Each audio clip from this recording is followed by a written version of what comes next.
नमस्कार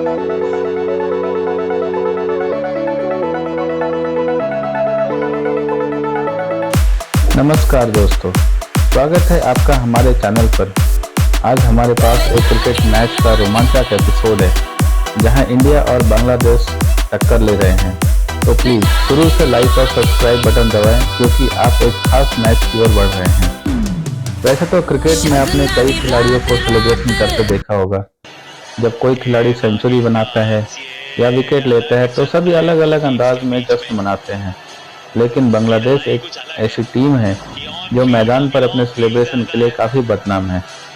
आपने बांग्लादेश के नागिन डांस सेलिब्रेशन को तो देखा होगा। आज हम आपको बताएंगे कैसे बांग्लादेश को भारत के सामने नागिन डांस करना बहुत ही भारी पड़ गया और ऐसी क्या हो गई थी कि पूरी भारतीय टीम ने श्रीलंका के राष्ट्रीय ध्वज को हाथ में थामकर पूरे मैदान का चक्कर लगाया। तो बने रहिए हमारे साथ अंत तक। ये कहानी शुरू होती है निडान ट्रॉफी 2018 के सेमीफाइनल मैच से, जहां बांग्लादेश और श्रीलंका का आमना सामना था। जीतने वाली टीम को भारत से फाइनल मुकाबला करना था। श्रीलंका ने पहले बल्लेबाजी करते हुए 214 रन बनाए। जवाब में बांग्लादेश को अंतिम 5 बॉल पर 12 रन चाहिए थे। इस ओवर में 2 बॉल कंधे के ऊपर से गुजर जाती है, जिससे नो बॉल करार नहीं दिया जाता है। इस बात पर बांग्लादेश के कप्तान साकिब काफी नाराज हो जाते हैं और वे अपने खिलाड़ियों को बीच मैदान से वापस आने को कहते हैं। तभी बांग्लादेश के सब्स्टिट्यूट फील्डर मैदान में घुस आते हैं और श्रीलंका के खिलाड़ियों से उलझ जाते हैं। बात को बढ़ते हुए देखकर अंपायर बीच बचाव करते हैं और जब माहौल शांत होता है तो महमूदुल्लाह चौका और छक्का लगाकर बांग्लादेश को फाइनल में पहुंचा देते हैं। इसके बाद बांग्लादेश के खिलाड़ी काफी उत्तेजित हो जाते हैं और बीच मैदान में ही नागिन डांस करने लगते हैं। साकिब अल हसन तो अपना शर्ट निकालकर मैदान में दौड़ने लगते हैं और बांग्लादेश के कुछ प्लेयर्स को श्रीलंका के प्लेयर से उलझ भी जाते हैं। इस तरह से श्रीलंका के खिलाड़ियों के साथ व्यवहार करना कहीं से कहीं तक भी सही नहीं था, लेकिन इन नागिनों को यह नहीं पता था कि सपेरा हाथ में मेरे लिए फाइनल का इंतजार कर रहा है, जो इन नागिनों का बीन बजा देगा। तारीख 18 मार्च 2018। यही वो दिन था जब श्रीलंका के प्रेमदास स्टेडियम में भारत बांग्लादेश के साथ श्रीलंका के सबसे ज़्यादा दर्शक मौजूद थे। वजह साफ थी, श्रीलंका फैंस भारत को जीतते देखना चाहते थे क्योंकि बांग्लादेश ने उन्हें काफ़ी अपमानित किया था। विराट कोहली उपलब्ध नहीं थे, इसलिए भारतीय कप्तान रोहित शर्मा ने टॉस जीतकर पहले गेंदबाजी करने का फैसला किया। बांग्लादेश की पारी की शुरुआत करने तमीम इकबाल और लिटन दास आए। 27 रन के अंदर ही बांग्लादेश ने अपने दोनों ओपनर्स का विकेट गंवा दिया। तमीम 15 रन बनाकर चहल का शिकार बने, तो वहीं लिटन दास का काम वाशिंगटन सुंदर ने 11 रन के निजी स्कोर पर काम तमाम कर दिया। वर्तक सोम्या सरकार और मुशफ़िकुर रहमान को पवेलियन भेजकर बांग्लादेश को स्कोर 68 पर 4 कर दिया। बांग्लादेश काफ़ी मुश्किलों में दिख रही थी, लेकिन शब्बीर एक छोर पर लगे हुए थे। आउट होने से पहले शब्बीर रहमान ने 50 बॉल पर 77 रन की ताबड़तोड़ पारी खेली। अंत में महमूदुल्लाह को 21 और मेहंदी हसन मिराज के 27 गेंद पर 19 रन के बदौलत बांग्लादेश 166 रन पर पहुंच गया। अब बारी भारतीय बल्लेबाजी की थी। T20 में 166 रन होना लक्ष्य मुश्किल नहीं होता, लेकिन भारत के मध्य क्रम में विराट कोहली नहीं थे, इसलिए यहाँ से कुछ भी आसान होने वाला नहीं था। हालांकि शिखर और रोहित की जोड़ी ने भारत की आक्रामक शुरुआत दिलाई, लेकिन यह जोड़ी ज़्यादा देर तक नहीं टिक पाई। तीसरे ओवर में साकिब ने शिखर को आउट करके भारत का पहला झटका दे दिया। अगले ओवर में रूबेल ने रैना को शून्य पर आउट करके भारत का स्कोर 32 रन पर 2 विकेट कर दिया। अब सारी जिम्मेदारी रोहित के कंधे पर आ गई और उसका साथ देने आए केएल राहुल।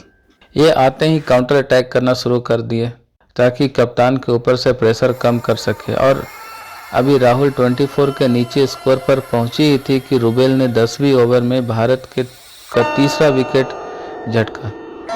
अब भारत 83 रन पर 3 विकेट गंवा चुका था। यहाँ से भारत को 63 बॉल पर 84 रन चाहिए थे। भारतीय कप्तान रोहित शर्मा अभी भी क्रीज पर जमे हुए थे, लेकिन दूसरे छोर पर उनका साथ निभाने आए मनीष पांडे की धीमी पारी ने रोहित शर्मा के दायरे को चुनौती दे डाली। और यहां से रन की गति को बढ़ाने के प्रयास में रोहित 56 रन के नीचे स्कोर पर अपना विकेट गंवा बैठे। जैसे ही नजमुल इस्लाम ने उन्हें आउट किया तो अपना फन फैलाकर रोहित के सामने ही नागिन डांस करने लगे, लेकिन अभी उनको यह अंदाज़ा नहीं लगा कि उन पर कितना भारी पड़ेगा। जैसे ही रोहित आउट हुए तो भारत को 69 रन बनाने थे। लक्ष्य अभी भी कठिन नहीं था, लेकिन मनीष पांडे और विजय शंकर बांग्लादेशी गेंदबाज के आक्रमण को सामने बेबस नजर आने लगे। यहीं से बांग्लादेश ने सिकंद का कसना शुरू कर दिया।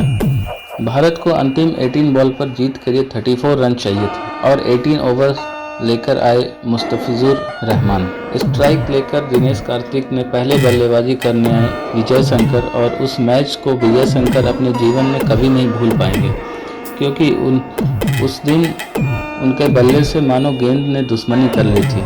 और देखते ही देखते विजय शंकर मुस्तफा फैजर के गेंद 5 गेंद बीट कर गए। 133 के स्कोर पर भारत ने अपना 5वां विकेट मनीष पांडे के रूप में उसी ओवर में गंवा दिया। अब भारत यहां से मुश्किलों में फंस चुका था। भारत को जीत के लिए 12 गेंदों पर 34 रन चाहिए थे। मैच बांग्लादेश की झोली में जा चुका था। भारत और श्रीलंका के समर्थक मायूस हो चुके थे, तो वहीं बांग्लादेश ने अपने फन को फैलाकर तैयार कर रखी थी। साथ में विकेट के रूप में भारत की ओर से बल्लेबाजी करने आए दिनेश कार्तिक। बांग्लादेश की जीत के बीच अब दिनेश कार्तिक खड़े थे। शाकिब ने 19वें ओवर के लिए अपने सबसे खतरनाक गेंदबाज रुबेल को बुलाया। रुबेल ने इस मैच में 3 ओवर में 13 रन देकर 2 विकेट हासिल किए थे। रवि 19 ओवर में मैच को खत्म कर देना चाहते थे, इसलिए सबसे प्रमुख गेंदबाज को गेंद सौंप दी। जैसे ही बॉल डालने की कोशिश की, तभी स्ट्राइक पर खड़े दिनेश कार्तिक ने उसे फुल टॉस में बदलकर सामने की ओर छक्का जड़ दिया। ओवर की दूसरी बॉल नहीं थी, जिसे कार्तिक ने मिड विकेट के ऊपर से चौके के लिए भेज दिया था। इससे पहले बांग्लादेश कुछ समझ पाए, कार्तिक ने तीसरी बॉल भी क्लिक करके तेज लेफ्ट साइड पर चौका जड़ दिया। कार्तिक इस मैच में बहुत ही गुस्से में थे, क्योंकि रोहित ने उन्हें काफ़ी देर बाद बैटिंग के लिए भेजा था। लेकिन कार्तिक के शॉट के बाद स्टेडियम में मायूस बैठे फैंस में विश्वास हो गया था कि यहां से मैच जीता जा सकता है। तो वहीं बांग्लादेश के खिलाड़ियों में हलचल मच चुकी थी। चौथी गेंद कार्तिक से डॉट हो गई, जबकि 5वीं बॉल पर 2 रन हासिल किए। ओवर की लास्ट बॉल पर सबको लगा कि कार्तिक सिंगल लेकर स्ट्राइक अपने पास रखना चाहते हैं, इसलिए थर्ड मैन को सर्कल के अंदर रखा। लेकिन कार्तिक ने बड़ी ही चालाकी से चौका जड़ दिया। लेकिन असली मैच का रोमांच अभी बाकी था, क्योंकि आज विजय शंकर भारत की जीत के सामने चट्टान बने खड़े थे। आज मानो उन्होंने कसम खाई थी कि गेंद को बल्ले से टच ही नहीं करना है। बांग्लादेश की ओर से अंतिम ओवर लेकर आए सौम्य सरकार। अब जीत के लिए भारत को 6 गेंद पर 11 रन बनाने थे, लेकिन विजय शंकर ने पहली बार बॉल पर बल्ला जोर से घुमाया और फिर एक बार बीट हो गई। दूसरी गेंद को विजय ने किसी तरह से अपने बल्ले से टच किया और तुरंत ही सिंगल के लिए दौड़ पड़े। अब स्ट्राइक पर थे दिनेश कार्तिक। सबको लग रहा था कि आज दिनेश कार्तिक ही मैच के हीरो बनेंगे, लेकिन तीसरी गेंद पर कार्तिक भी एक ही रन ले पाए और उन्होंने विजय शंकर पर भरोसा दिखाया। विजय शंकर फिर से स्ट्राइक लेकर बैटिंग करने आए, लेकिन भारतीय गेम अभी काफी निराश हो चुकी थी। सोमेश्वर सरकार ने जैसे ही चौथे गेंद वाइड यॉर्कर करने की कोशिश की तो विजय ने उसे गाइड करके चौका बटोर लिया। पूरे मैच में पहली बार कॉन्फिडेंस वाला शॉट खेला था। अब 2 गेंद पर भारत को जीत के लिए मात्र 5 रन बनाने हैं। अब भारतीय खुश दिखाई दे रहे हैं, लेकिन वहीं 5वीं गेंद पर विजय छक्का लगाने का प्रयास किया तो गेंद हवा में चली गई और बाउंड्री पर खड़े मेहंदी हसन और मिराज ने जबरदस्त कैच को लेकर भारत को फिर से डैशबोर्ड पर धकेल दिया। इस मैच में न जाने कितनी बार पासा पलटा। कभी लग रहा था कि बांग्लादेश जीत रहा है, कभी लग रहा था कि भारत जीत रहा है, लेकिन अब सब कुछ दिनेश कार्तिक के हाथों में था, क्योंकि अब भारत को ड्रॉ के लिए चौके या वहीं जीत के लिए छक्के की जरूरत थी। सौम्य सरकार ने आखिरी गेंद पर वाइड यॉर्कर करने की कोशिश की, लेकिन कार्तिक भी तैयार थे।